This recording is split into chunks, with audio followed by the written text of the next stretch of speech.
oleh firman dikeluarkan, diteguhkan, dan berjalan sesuai dengan firman Allah. Dalam nama Tuhan Yesus berkati kami sekalian. Dalam nama Yesus kami berdoa, kami mengucap syukur bersama kita katakan amin. Shalom. Dan silakan teman-teman duduk kembali. Shalom lagi ya semua. Shalom lagi ya semua. Puji Tuhan kita ada di rumah Tuhan hari ini. Kita tidak ada perkuliahan di luar sana. Kami tidak ada di rumah Tuhan. Oleh karena apa? Oleh karena Tuhan juga membuat saudara dan saya ada di tempat ini. Gitu kan? Nah, semua kita mau dipakai Tuhan. Puji Tuhan kalau hari ini saudara sangat diberkati Tuhan, dan lewat berkat yang Anda punya, Anda bisa menjadi berkat juga. Hari ini kita diberi tema kesucian dan pemakaian Tuhan, dipakai Tuhan. Semua tadi mau setuju dengan saya, kita semua mau dipakai oleh Tuhan. Tapi masalahnya sebelum kata pemakaian Tuhan itu ada lagi kata kesucian. Apakah aku sudah suci? Jadi aku nggak layak dipakai oleh Tuhan karena aku belum suci. Aku masih kotor, gitu ya. Kadang kita berpikir begitu, aku masih kotor, aku belum layak dipakai oleh Tuhan. Karena dibilang apa? Kuduslah engkau sebab aku kudus. Jadi aku enggak lah, belum mau aku dipakai oleh Tuhan karena aku belum suci, aku belum kudus. Kadang kita mau berbicara seperti itu. Kudus atau suci itu sendiri ialah pemurnian. Pemurnian bukan berarti saudara dan saya tidak pernah melakukan dosa, melainkan begini. Konsepnya begini, kita pernah melakukan dosa tapi nggak pengen masuk ke dalam dosa yang sama, nggak senang bergumul dengan bergulat dengan dosa itu. Kita sudah kotor, seperti kita dari, jangan bilang kayak mana kalau kami dari Balian udah hari ini kotor kena gambo, besok kena gambo lagi, iya kan? Kalau ke Balian memang begitu. Tapi maksudnya di sini ialah ketika kita sudah melakukan dosa, kita jorok, kita jijik di hadapan Tuhan. Tetapi selanjutnya, kalau kita sudah sadar bahwa kita melakukan dosa, tentunya kita tidak pengen lagi melakukannya. Itu maksudnya di sini. Kesucian, pemurnian. Karena tanpa kekudusan tidak mungkin kita berkenan kepada Allah. Tanpa penyucian kita tidak mungkin dipakai oleh Tuhan. Sebelum saudara melayani Tuhan, sebelum saudara terlibat di dalam pelayanan, yang pertama harus kita lakukan ialah apa? Dibaptis. Ya kan? Dibaptis dulu, dibersihkan dulu dari dosa-dosa kita, tenggelam bersama dengan Yesus, bangkit kembali bersama dengan Yesus menjadi manusia baru. Yohanes Pembaptis pernah bilang begini, aku membaptis kamu dengan air, tetapi Dia yang akan datang membaptis kamu dengan Roh. Bukan hanya sekedar daging kita yang bersih, enggak hanya cukup daging kita ini yang bersih, tetapi hati kita juga harus bersih. Saya enggak bilang begini karena itu enggak usah mandi pergi ke gereja, enggak juga. Pergi ke gereja juga memang harus bersih. Enggak usah cuci baju yang udah kemarin kau pakai itu juga kau pakai mandi, enggak. Walaupun intinya bukan kebersihan badan, walaupun sesungguhnya semuanya harus bersih. Kenapa agama seberang memerintahkan ambil wudhu dulu sebelum sembahyang? Harus dicongkel-congkel dulu semua mana yang kotor sebelum melakukan hubungan dengan Tuhan, dalam arti beribadah kepada Tuhan. Karena memang penyucian itu sangat penting, pembersihan diri itu sangat penting. Karena firman Tuhan bilang gak mungkin orang berkenan kepadanya tanpa kekudusan. Tatkala kita menghadap kepada Tuhan, kita harus dengan tubuh yang bersih juga. Tapi lebih dari itu, hati kita juga tidak boleh kotor. Hati kita yang perlu kita bersihkan. Hati kita yang perlu kita bersihkan nomor satu. Datang kita ke gereja dengan baju yang paling cantik, dengan bedak yang paling aduhai, harga sengit. Tapi dalam hati seperti apa? Paulus bilang seperti kubur. Ya kan? Yesus bilang seperti kuburan. Luarnya bersih, dalamnya tulang belulang. Enggak. Tuhan mau kita menghadap Tuhan itu sungguh-sungguh dengan kebersihan. Baik, kita kan coba lihat dulu dari firman Tuhan. 2 Timotius 2 ayat 20 sampai 21. Kita lihat dulu.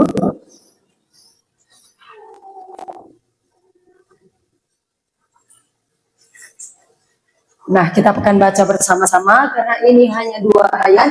Akan baca bersama-sama. 1, 2, 3 ayat. Dalam rumah yang besar bukan hanya perabot dari emas dan perak, melainkan juga dari kayu dan tanah. Yang pertama dipakai untuk maksud yang mulia dan yang terakhir untuk maksud yang kurang mulia. Lanjut. Jika seorang menyucikan dirinya dari hal-hal yang jahat, ia akan menjadi perabot rumah untuk maksud yang mulia.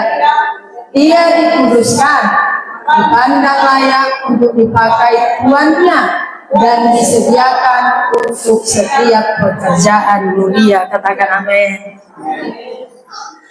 Setiap barang di dalam rumah yang besar, tidak semua itu terbuat dari emas dan perak. Kita lihat ruangan ini. Di sini nggak ada kali ya terbuat dari emas dan perak. Bolehlah ikut ibu-ibu, bapak-bapak yang menggantung-gantung di telinganya, yang menggantung-gantung di lehernya, walaupun saya nggak ada gitu. Bapak ibu yang menggantung di tangannya itu ada emas.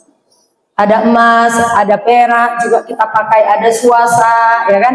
Itu membuat kita tambah cantik, ya kan? Nggak mungkin tambah jelek dong pakai emas.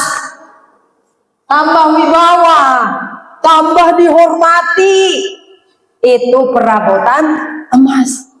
Tapi kan nggak semua di sini terbuat dari emas. Walaupun di surga nanti rumah kita terbuat dari emas. Kalau di sini belum. Ini masih terbuat dari keramik. Keramik ini terbuat dari tanah. Ini cantik nih pas bunga di depan ini. Cantik. Ini terbuat dari tanah. Tanah loh Bapak Ibu. Enak enggak duduk di kursi yang saudara duduki? Enak, itu terbuat dari plastik. Tidak semua terbuat dari emas. Yang mau saya bilang di sini apa? Jangan selalu pandang latar belakang. Gak mungkin aku dipakai Tuhan. Napogus Tuhan. Sudah pinapogus loh. Tapi Tuhan kita, kau kaya, rela jadi supaya aku jadi kaya. Bapak Ibu, semua mungkin kita berasal dari Pogos. Tapi enggak itu alasannya kita tidak bisa dipakai Tuhan. Semua kita Pak bersih tarikan itu suka bilang apa? Semua kita tuh brengsek gitu. Dia pakai bahasa itu. Semua itu kurang ajar, patut dimurkai kata firman Tuhan. Tapi itu bukan alasan bagi kita untuk tidak dipakai oleh Tuhan. Jadi jangan selalu berpatok kepada latar belakang kita. Jangan selalu menoleh ke belakang. Walaupun kadang-kadang kita ingat latar belakang kita supaya kita jangan jadi sombong. Tapi jangan menoleh ke belakang. Kalau menoleh ke belakang jadi apa? Jadi tiang garam seperti istri Lot. So di sidang boy bergerak. Itu maksudnya. Nggak bisa lagi dia gerak di sini terus. Karena dia menoleh ke belakang. Jadi jangan terlalu banyak Bapak Ibu menoleh ke belakang. Semua kita punya kekurangan, yakinlah. Semua kita patut dimurkai. Semua kita kurang ajar dulunya.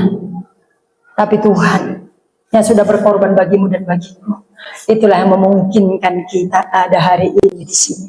Dan jadilah berkat. Tadi kita sudah nyanyi, aku diberkati, aku dilimpahi unak kolak koi nangamang. Isedo kadang ngamipe. Ya kan? Jangan hanya kita.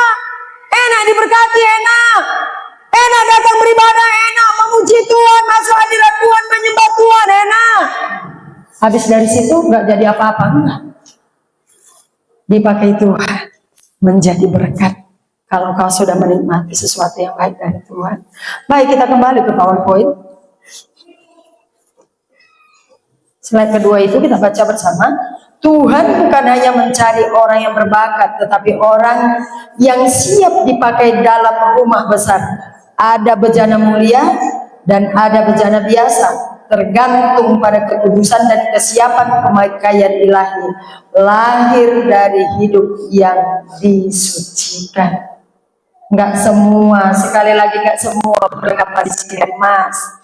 Ada yang dari tanah, kotornya tanah itu, tapi dari sana terbuatlah guci-guci yang indah ini, ya kan? Terbuat guci-guci yang indah ini, tapi apa? Diproses dulu Bapak Ibu. Harga itu ramu kerani, ini kerani kenapa? Karena sudah diproses. Kalau tanahnya segini murahnya, ya kan? Tapi mahal. Agar hidup kita dipakai Tuhan, maka kita menyediakan apa? Apa sih? Kita harus diproses, dibentuk. Diproses itu enak enggak? Enggak. Siapa bilang enak? Saya, kalau kita mau tanya kepada Guci ini, sakit enggak waktu diproses? Dia akan bilang sakit kali. Sakit kali. Kalau kita tanya kepada emas yang ada di pinggul kain, ada dong di pinggul mati. Di pinggul munai, maju. Nah dong, nggak tegak ini. Kalau kita tanya, dia bilang sakit kali. Pernah pergi nggak ke pengrajin emas? Dia bakar, dia getok-getok, dia bakar, dia getok-getok. Periksa kadar emasnya, kalau nggak cukup ditambah, sakit loh. Pemurnian itu begitu Bapak Ibu. Tapi ingat, setelah dimurnikan, harganya jadi mahal. Berapa emas sekarang Bapak Ibu? Hai. Pelan suaranya, karena nggak banyak lagi orang yang beli emas sekarang karena mahalnya, ya kan? Mahal, 2 juta lebih, hampir 3 juta kan? Sekarang hampir 3 juta. Pertama saya tahu beli emas harganya masih 25.000. Sekarang udah 2 juta lebih, hampir 3 juta. Mahal emas. Dan uniknya, setelah Anda pakai, Anda sudah cantik dibuatnya, Anda jual, Anda dapat duit lagi. Iya kan? Tapi beda dengan sendal jepit kita. Kalau kita pakai, kita jual lagi, nggak ada harganya, botol namanya kan? Beda. Kenapa prosesnya beda? Mas yang dari bondar-bondar itu diambil, diproses. Kalau sendal kita kan dari pohon karet, diciptakan, bentuk-bentuk udah kita cium pun masih bau karet. Emas nggak ada lagi bau tanah. Nggak bau tanah kan Mas? Ada yang mau emas di sini coba? Nggak lagi bau tanah. Sudah dimurnikan, sudah diproses Bapak Ibu, sama dengan dirimu dan diriku. Jangan kita ingat lagi kita bobrok dulunya. Jangan itu yang kita ingat-ingat terus. Tapi ingatlah, Tuhanku telah memurnikan aku. Aku jangan nggak suka lagi ke yang kotor-kotor itu. Jangan seperti anjing yang kembali kepada muntahannya. Jangan. Nah, tapi itu bisa terjadi, mungkin terjadi jikalau apa? Kita mempersiapkan diri kita. Karena sekali lagi nggak mudah untuk diproses. Siapkan diri. Kalau mau dipakai Tuhan luar biasa. Kalau mau Tuhan pakai untuk alat di tangannya, siapkan diri. Siapkan diri yang menang, diproses. Siapkan diri, dibentuk, diul-ul. Nangis. Siapa yang nggak nangis diproses? Jangan bilang nggak sakit kok. Iya, yang sedikitnya itu. Jangankan diproses, mandi aja kita pernah punya anak kecil yang kotor kali, dari luar kita mandikan, nangis nggak? Nangis. Kita gosok mulai dari kepala, kita gosok tengkuk-tengkuknya, kita gosok tangannya, kakinya, semua kita gosok, dia nangis. Itu baru badan, apalagi hati. Sakitnya tuh di sini, di dalam hatiku sakit. Sakit kalau diproses. Jangan bilang enak. Sakit. Tuhan pakai suamimu memproses. Tuhan pakai mertuamu. Tuhan bahkan pakai anak-anakmu. Yang paling kau sayangi. Ibu-ibu, ada yang paling kau sayangi di sini selain dari anak-anakmu? Suami-suami tutup telinga dulu. Ibu-ibu ini kalau sudah punya anak, yang paling disayanginya anak-anak. Walaupun rasa hormat tetap kepada suami. Tapi kalau sayangnya itu sama anak-anaknya, anakmu bapak ibu bisa dipakai Tuhan untuk memproses diri. Bisa. Siapkan diri. Jangan menjerit apalagi pergi meninggalkan Tuhan. Nangis kau di kaki Tuhan, silahkan. Tuhan memakai orang yang bersedia, bukan hanya yang memiliki kemampuan, kerelaan hati menjadi kunci. Tuhan gak hanya memakai orang yang punya talenta. Orang yang punya talenta, puji Tuhan. Yang punya talenta memainkan musik, syukur. Yang punya talenta bernyanyi, oke. Yang punya talenta menari, saya lihat penari-penari sekarang udah banyak kemajuan. Nih, singers, Tuhan pakai dirimu, puji Tuhan. Tapi ingat, Tuhan juga tidak hanya memakai orang yang bertalenta. Orang yang biasa-biasa seperti diriku juga bisa dipakai Tuhan. Tapi dengan syarat apa? Mau diproses, mau dibentuk, mau dibersihkan, mau dipurnikan. Tidak mudah untuk dipakai Tuhan. Jangan hanya bilang aku mau dipakai Tuhan. Kalau tiba-tiba salah kau dipakai Tuhan, luar biasa, puji Tuhan. Ada orang yang punya karakter, punya talenta bagus, tapi karakter dia tidak bagus, tapi tidak bisa dipakai Tuhan. Saya pernah punya teman punya talenta luar biasa. Dia hanya berdoa, kita di sini bersama-sama. Dia bisa lihat siapa yang tidak serius berdoa. Dia bisa lihat iblis yang ada di sana dan dia bisa mengusir roh-roh jahat itu pergi dari situ. Dan kita semua impikan karunia yang sama. Tetapi ketika diuji, dia tidak tahan uji. Akhirnya keluar dari pelayanan dan tidak menjadi apa-apa, Bapak Ibu. Talenta bagus, puji Tuhan kalau saudara dan saya punya talenta. Setidak-tidaknya punya satu, iya kan?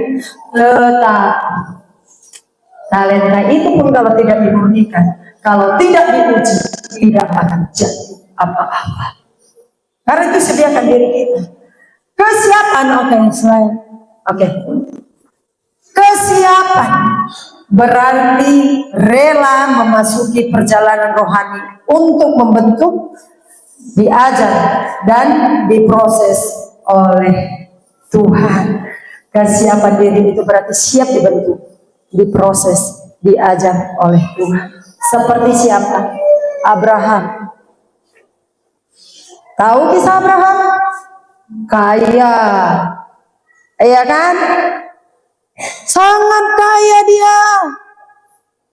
Dan akhirnya Tuhan bilang apa? Aku akan memberkati orang yang memberkati, dan aku akan mengutuk orang yang mengutuk engkau, Tabonai. Tapi prosesnya, tunggu dulu, prosesnya gimana? Enak prosesnya Abraham? Kaya, disuruh meninggalkan kampung halamannya tanpa tahu kemana tujuannya. Dijanjikan sampai 100 tahun isi dari sondukon besar setahun dan sampai keturunan. Setahun setelah menikah ada jantungan kau kalau belum punya anak.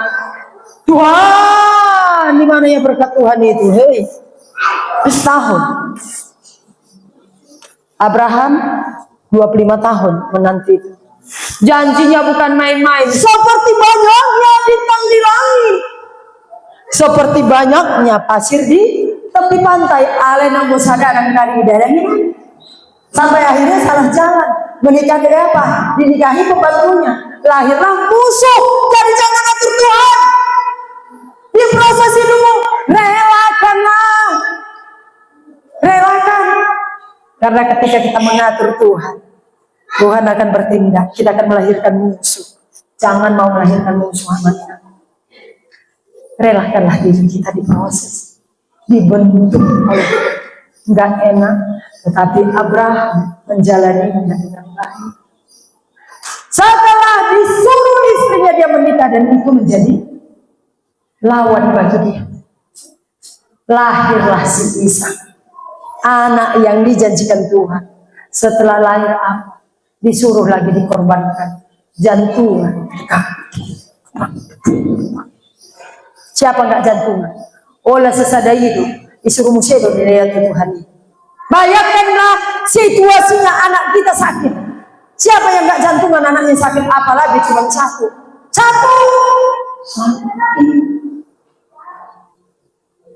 Dia bukan sakit saja. Abraham, leo mana kumusa sadai tua. Seakan-akan Tuhan sedang mempermainkan.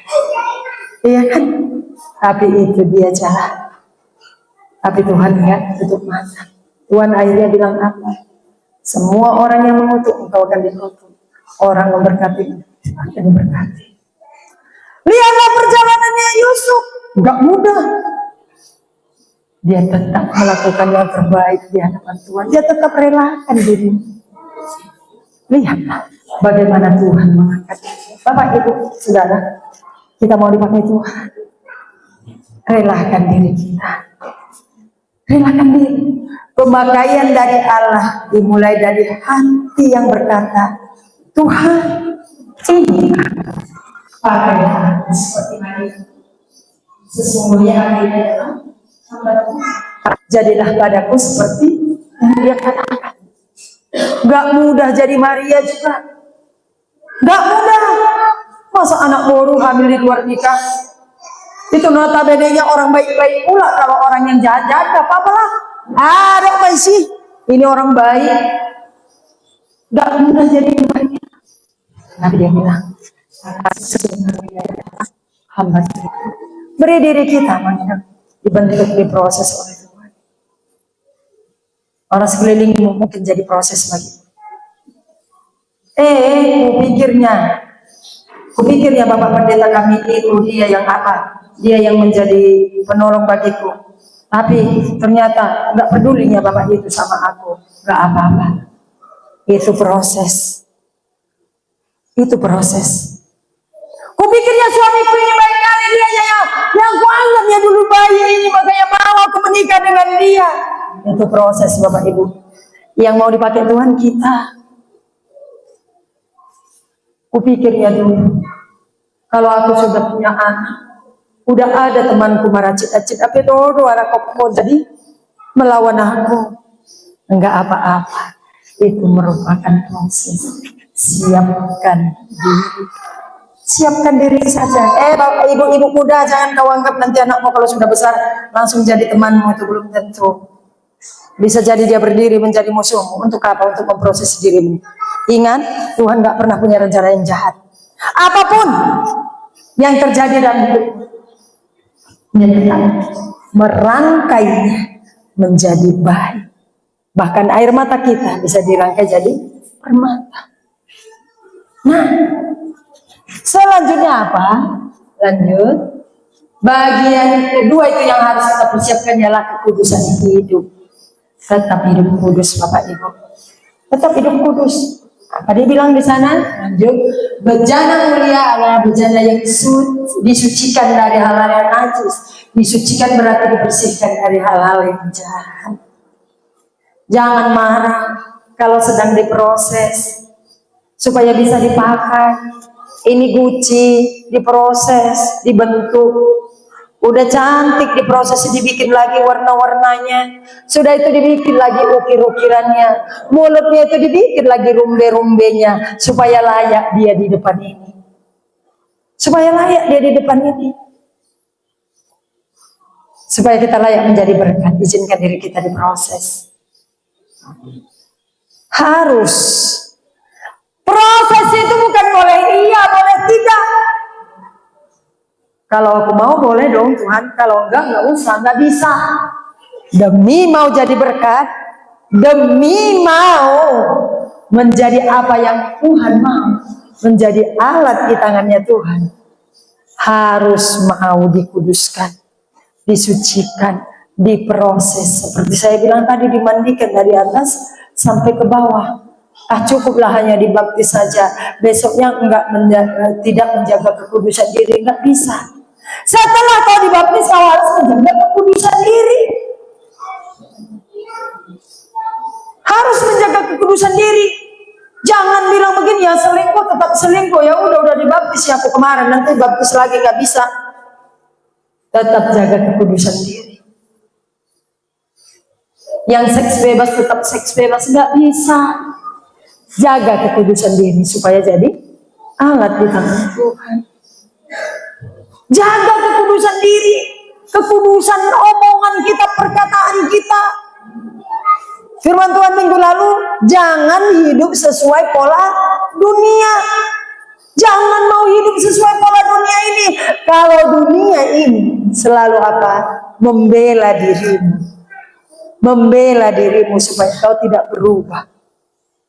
Nah, suaudo songoni baik. Nah, terku bala-bala ini ndadokan. Nah, suaudo ibu. Ya nah, songko. Agira aku bala-bala ini. Las marohata, nggak benar hati aku. Iya kan? Pernah nggak begini kalau ada persoalan, ada yang bela kita, kita merasa benar nggak? Wah, kalau ternyata aku benar gitu. Jadi benarlah tindakan ini, datanglah kita ikutilah pola dunia. Ada yang salah sama kita, langsung kita pare-alea, enak aja. Tuhan kita bilang, Bapa ampunilah mereka sebab mereka tidak tahu apa yang mereka perbuat. Hidup pola ya Yesus, bukan hidup pola dunia. Supaya apa? Semakin kita bisa dipakai Tuhan untuk alat di tangannya. Jangan bim salah bim mau jadi alat di tangan Tuhan. Kekudusan bukan pilihan tambahan, ya, bukan kekudusan tambahan yang bisa iya atau bisa tidak, bukan. Itu wajib hukumnya. Kekudusan itu wajib hukumnya. Dikuduskan, disucikan, diproses itu wajib hukumnya. Jangan mau kotor melayani Tuhan seperti Saul. Saul itu kan udah kotor, udah nggak diterima Tuhan, tapi tetap dia bisa melayani Tuhan. Hati-hati, jangan mau begitu. Daud pernah dosa, pernah mencucikan dia. Tapi dia minta ampun di hadapan Tuhan. Ketika ditegur, Nabi Nathan dia bilang, aku sudah bersalah di hadapan Tuhan. Dia minta ampun. Saul merasa benar terus, raja toh, ya kan? Ganteng, tinggi, hebat. Gak mau taat sama Tuhan. Tadi itu mah kecil, tetapi dampaknya besar. Nah, jadi Bapak Ibu yang terutama mau menjaga kekudusan hidup. Tuhan memakai hidup hambanya yang bersih karena ia sendiri adalah kudus. Tuhan gak mau memakai hambanya yang kotor. Saul akhirnya ditolak. Bukan karena kurang ganteng, bukan karena bertalenta, tapi dia melanggar kehendak Allah. Jangan melanggar kehendak Allah. Jaga kekudusan di hadapan Tuhan. Bukan berarti tak pernah melakukan dosa. Kalau kau berdosa jangan senang dengan dosamu itu, tapi minta ampunlah dan jangan lakukan lagi. Bersihkan dirimu. Itu maksudnya. Tiap hari juga kita mungkin berdosa, hati, pikiran, perkataan kita. Tapi semua itu memang harus kita jaga. Jangan seperti orang bilang, yang penting apa? Ya, ada dua bahasa yang berbeda. Yang penting datang beribadah, atau ibadah itu memang penting. Gitu. Asal maro nomor minggu, ya kan? Nggak perlu penyucian hidup, nggak perlu jaga kekudusan, nggak perlu jaga sikap, karakter nggak perlu diubahkan. Enggak, karakter kita itu harus diubahkan. Walaupun Pak Gembala pernah singgung kali ini, belum pernah orang yang berpuasa berdoa demi perubahan karakter, tapi demi karunia banyak yang berpuasa. Tuhan, aku mau punya karunia penyembuhan, ya berpuasa. Tapi untuk perubahan karakter kita jarang melakukannya. Harus diubahkan, harus disucikan, harus dibersihkan, dimurnikan semuanya supaya kita layak dipakai Tuhan, menjadi alat di tangannya. Enggak hanya sekedar menjadi penyucian, juga menonjol dalam konteks kemah suci dan bait Allah. Para imam menjalani ritual menyucikan yang ketat sebelum melakukan tugas mereka seperti dicatat dalam Keluaran 30 ayat 17-21. Dulu imam-imam melakukan pelayanan harus kudus, harus suci, nggak boleh melakukan dosa. Sekarang aja orang semaunya. harus bersih, benar-benar bersih. Makanya dulu kalau kita melakukan dosa itu kan dulu kalau imam-imam masuk ke bait Allah itu harus diikat kakinya. Mana tahu dia mati di situ, bisa ditarik pakai rantai tersebut. Karena nggak bisa. Kita sekarang mah bebas. Kalau dulu zamannya saya melayani di waktu saya di seminari Medan Plaza itu begini. Ada yang alumni Medan Plaza di sini. Nah, mereka itu ketahuan aja dengar musik-musik yang di luar dari pujian penyembahan. Besok nggak boleh berdiri melayani. Itu dulu. Begitu sampai begitu dulu. Jaga kekudusannya. Ketahuan dia nyanyi satu lagu aja. Lagu-lagu selamat ulang tahun Madio itu kan sebenarnya bagus pesannya, tapi nggak boleh dia kalau ketahuan besok nggak boleh mengajar sekolah, nggak boleh. Sekarang mah bebas orang, dulu nggak boleh itu. Sampai segitunya menjaga kekudusan. Dan kita rasakan memang kalau dulu saya sendiri kalau hari Sabtu itu kalaupun ada teman kita bilang ayo yuk ke pesta, saya nggak bakal mau. Setelah menikah aja jadi wajib kan ke pesta. Kalau dulu ayo ke pesta-pesta pernikahan teman kita, nggak mau saya. Karena bagi saya mulai dari hari Sabtu saya harus jaga kekudusan. Dulunya saya sendiri. Dan memang beda ibadahnya Bapak. Ibadahnya itu beda. Dan harus seperti itu kita menjaga kekudusan. Saya nggak bilang nggak boleh Bapak Ibu makan minum sepanjang hari Minggu berpuasa, enggak. Tapi dia harus jaga kekudusan. Dan yang ketiga, kalaupun kau sediakan dirimu melayani, kalaupun kau jaga kekudusanmu, yang ketiga apa yang harus kau lakukan? Yang selanjutnya adalah kesediaan melayani. Kesediaan hati untuk melayani itu penting. Kalau kamu mau dipakai Tuhan, nggak hanya siap diproses, sedia melayani Tuhan. Mau ada uang atau nggak ada uang, tetap rela melayani Tuhan. Mau dapat uang atau tak dapat uang, tetap rela melayani Tuhan. Rela, rela itu bukan sekedar datang. Rela bukan berarti seperti orang bilang disuruh-suruh. Cepat sapu gereja. Enggak. Memang dia tahu dia harus melakukannya. Bejana yang dipakai Tuhan selalu siap untuk setiap pekerjaan baik dan mulia. Ini aku Tuhan bejana. Pakai aku. Siapkan diri dan rela. Punya hati yang rela untuk melayani. Ada kasih yang sempurna terhadap Tuhan. Enggak hanya begini, yang penting aku datang melayani, yang penting ibadah. Bukan, ibadah itu penting, melayani itu penting. Sekali lagi, barang-barang yang di sini ini, kalau dia memberontak untuk diproses ini, dia nggak akan jadi seperti ini. Keramik ini tidak akan pernah semulus ini kalau dia memberontak ketika dia diproses. Bapak Ibu, kalau saudara mau dipakai oleh Tuhan, relakan diri kita melayani Tuhan. Rela, Tuhan aku mau. Tuhan aku mau.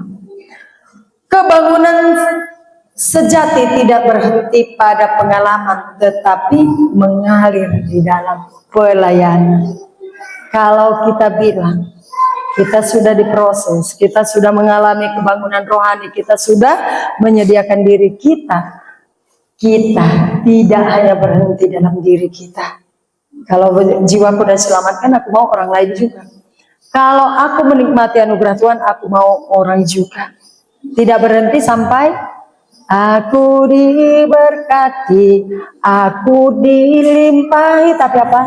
Kamu diberkati, kamu dilimpahi. Jangan hanya dirimu. Nggak berhenti di diri kita.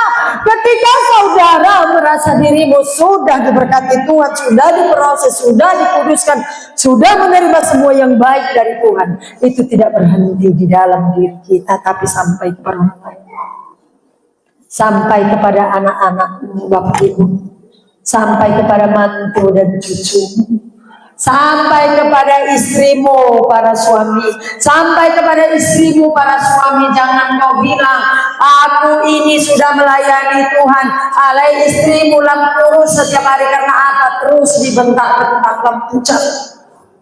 Kenapa dibentak? Enggak, relakan dirimu melayani. Ibu-ibu yang sudah punya menantu, relakan dirimu melayani menantumu itu. Bukan berarti kau ambil air minumnya. Selama bisa kau lakukan, kalau bukan yang terbaik kau contohkan. Nanti kau buat begini sama menantumu juga. Saya bilang tadi di Sikumpar, kalau anak-anak kita ini udah kita layani mulai dari kecil. Ibu-ibu, engkau wanita terhebat, wanita terbaik menurut anak-anakmu. Bapak-bapak, engkau bapak-bapak terhebat menurut anak-anakmu. Tapi belum tentu bagi menantu. Allah nazul menarodi kan? Bisa jadi jijik dia lihat kita. Tapi bukan itu persoalannya. Persoalannya ialah aku mau melayani. Aku mau beri yang terbaik kepada mereka. Upahku dari Tuhan. Nang pejukat permain mina. Saya nggak bilang sama permain boleh jukat enggak. Nang permain ini jukatnya. Tetaplah lakukan tugas. Layanilah mereka dengan baik. Dan juga menantu-menantu. Kalaupun bukan mertuamu itu yang melahirkanmu, tetapnya itu orang tua suamimu. Tetap itu orang tuanya istrimu. Kalau nggak lahir suamimu itu, nggak dibesarkan, nggak besar juga gitu. Dan mana ada pabrik saya dulu. Dia dibesarkan juga itu. Jadi mari kita hargai. Lakukan apa yang bisa kita lakukan. Layani dengan baik. Nggak boleh kita hebat di gereja. Aku dia, kita berdiri bersama. Hebat, kita melayani Tuhan di sini. Jago di mimbar Pak Gembala bilang. Tapi sampai di luar. Buat jotes kuinangina simatuana. Apa yang goyang-goyang sekolah. Bapak sampai susah ngukurat kami. Jadi berkat. Nggak hanya khusus untuk dirimu. Jangan senang-senang aja. Aku diberkati, aku saja diberkati, orang lain nggak diberkati. Oleh tanganmu juga orang lain diberkati. Hidup yang dipulihkan bukan hanya dinikmati sendiri, namun akan menjadi berkat bagi banyak orang. Jadi kalau kita bilang kita sudah dipulihkan Bapak Ibu, kalau Anda sudah dikudus, kalau kita sudah menyediakan diri kita untuk melayani Tuhan, jadilah itu berkat bagi sesama. Banyak orang yang nanti berkata, tapi ini juga kadang-kadang memang saya melihat realita hidup begini. Kalau baik mertuanya, datanglah menantunya yang ngeyel, ya kan? Kalau baik menantunya, datanglah mertua yang juga. Selalu ya begitu. Tapi yang terpenting di sini ialah kita mau melakukan yang terbaik.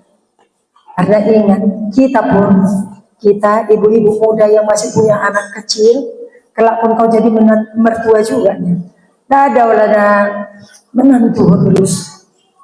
Ya kan? Dan mereka yang sudah mertua sekarang ini pernah juga jadi menantu itu. Jadi samanya itu. Dos pernah kok nadon mertua. Tapi yang terpenting kita lakukan yang terbaik. Siap melayani. Datang pun ke gereja paling terlambatnya kau kayak mana? Waktu didik jadi WL kau. Pakai lagu Tuhan. Mau ngapain aku pakai? Tahu ya kau nian bermain musik. Tapi asal datang kau main musik. Enggak kau perhatikan temanmu. Kau buat senang-senangmu sendiri. Oh terlambat. Siapkan diri berpakai. Ya kan? Apa yang mampu Anda lakukan, lakukanlah. Ingat, kalau kau melayani anak-anakmu, kalau kau melayani orang tua, Tuhan sendiri yang kita layani. Tuhan akan memberikan upahnya sama kita. Sekali lagi pelayanan bukan hanya di gereja, bukan hanya di gereja. Kau boleh melayani di luar. Kalau kau jualan, Tuhan, aku mau menjadi berkat. Aku mau menjadi berkat Tuhan hari ini, mau jualan pulaku. Mulan rojol mak. Injo. Ahai. Ang di songoni di bentanani. Injo. Ahai. Rinso piga di kamar terus. Abi dokon Tuhan kirim Bapak Nuhor. Bapak perrona jolma. Injo ahai. Masako piga. Siap kamar terus. Katanya, jukat kali dongan ini semua gak pernah belanja ke Kodeku. Mana orang mau belanja? Saya pernah sampai kematangan sayur saya. Karena mau kadang masak sayur kita kan gak ada masako. Injo masako piga di kamar. Jadi kadang-kadang kita kan begitu. Tuhan pakai aku tapi melakukan yang gak mau. Siapkan diri kita melayani Tuhan. Jaga ketulusan. Dan siapkan dirimu apa diproses oleh Tuhan. Karena tanpa proses, tanpa kemurnian, gak mungkin orang bisa melayani Tuhan. Kudus langkah, sebab aku kudus kata firman Tuhan. Ambil firman Tuhan, makin berdiri, serahkan kepada Tuhan.